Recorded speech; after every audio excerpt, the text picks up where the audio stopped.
Today, I want to walk you through some solutions to relieve a bottleneck in the cash flow due to a business pivoting. Hi, I'm Laura Vandenherk, and I work with individuals and businesses from startups to 100 million. In developed countries, there are saturated markets and pressures to operate sustainably. ABC Company resides in Alberta, Canada. They have been doing $20 million of business for years, and they are going to pivot their company to the adjacent West, and they are going to be selling in BC. They have forecasted that they are going to be selling $10 million. That's a 50% increase in sales in a year. The business owner has met with their head of purchasing, and they purchased together $2.5 million of raw materials to have it on hand to satisfy the demand that they are going to be creating when they go to BC with their sales team. One thing they forgot to do is they forgot to plan this ahead of time, put in financing, look at their accounts payable or their accounts receivable, strategize to make sure that this $2.5 million take out of their cash flow could be borne by their cash flow system. And the CFO would have known the answer to this and could have helped alleviate the bottleneck in their cash flow. And the bottleneck in their cash flow is that their AP, is their accounts payable, is starting to be paid late. They usually average 45 days for all of their payables. That is their overhead payables, regular payables, and their trade payables together average 45 days. Well, 30 days into having this 2.5 million extracted from their cash flow, they are now 75 days late.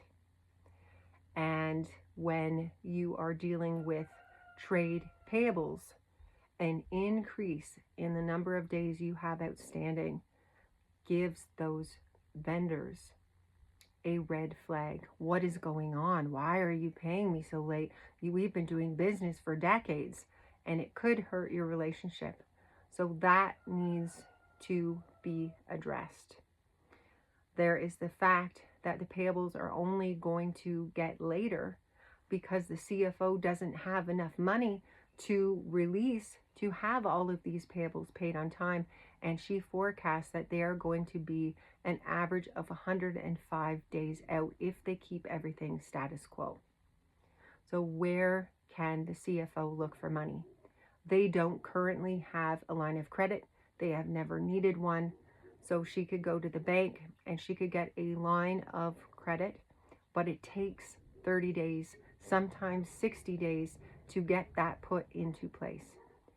So we'll say she gets 30 days and it's great, 30 days. So it'll be 105 days. Your payables will be stretched and then you will have a line of credit.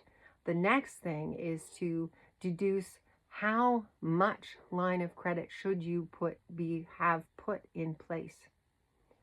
Well, some people would say 2.5 million. Maybe the bank might give them 2.5 million, but they have 20 million in sales. I doubt they can get that amount unless they were extremely profitable and they could put up some more equity.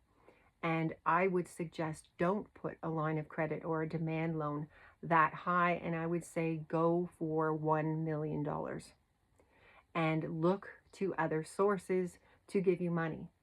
So this business, who has been getting ready to increase their sales and pivot to a new market, has bought new machinery to update their plant so that they can make their product more efficiently, less waste, and more quickly in time, as there's conveyor belts and different things that ease the time that they take to produce.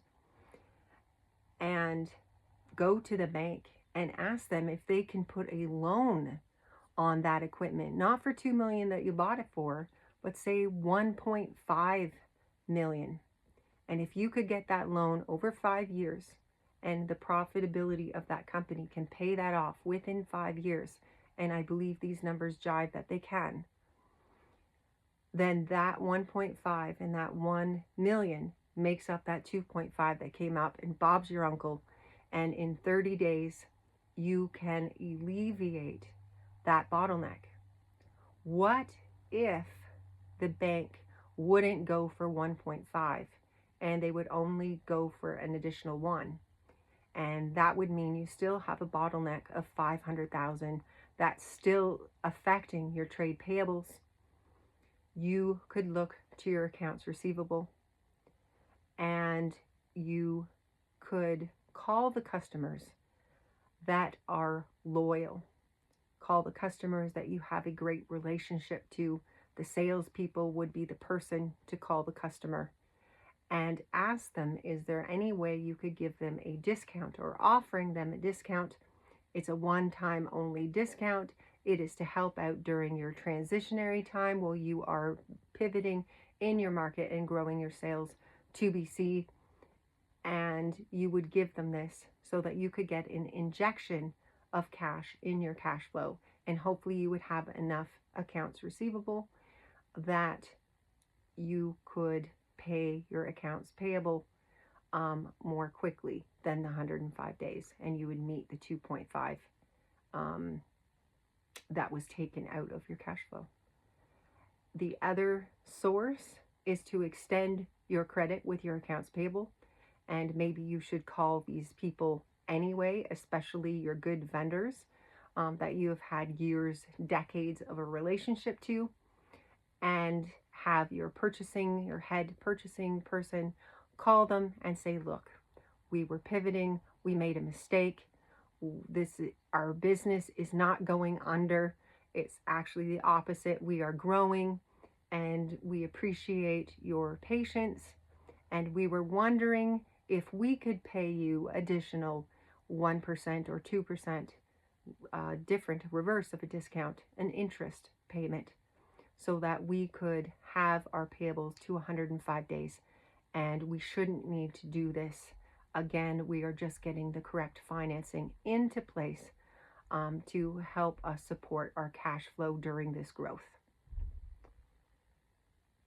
So communication in a pivot is one of the biggest things. It allows you to pre-plan so that you are not picking up the pieces after the fact. Relationships are built, and they give you trust, and they're built on trust, and they create trust. And when you do something like this, you might be trying people's trust, and they may be worried that you are not as solid as maybe you were yesterday. When you are ready to sign up for free time spots in office hours with me, visit my website at www.nakedacresfarmstead.ca, go to the booking tab, choose Zoom call or phone call, and remember, time spots with me are free until July 11th, 2025 this year, and for 6 months of years to come, or years to follow. Please like and share this video, and good day, folks.